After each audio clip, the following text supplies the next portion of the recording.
Hey traders, in this segment, as I pour a glass of cab, we're going to cover a name that is short squeezing that could see more upside ahead. This stock is Jumia, ticker symbol JMIA. It's the e-commerce site in South Africa. Some traders were calling it on its previous run the Amazon of South Africa, holding up Simba Lion King images out there. Pretty funny.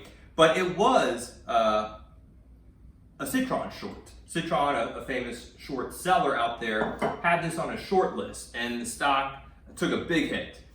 Recently, it's been getting bullish momentum. The stock has actually doubled within a few weeks, and now Citron came out and said he is long the stock, sending shares higher. It's getting institutional order flow in the options market, probably Citron, but you can't fault these guys.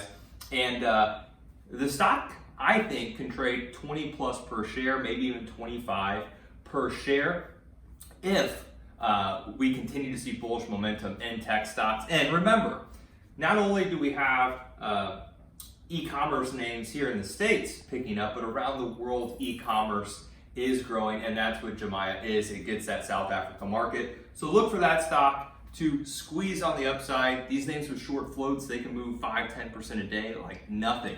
So watching that name and put it on your list for a short squeeze. Make sure you like, subscribe, and check out my Instagram @LancePolito. Cheers.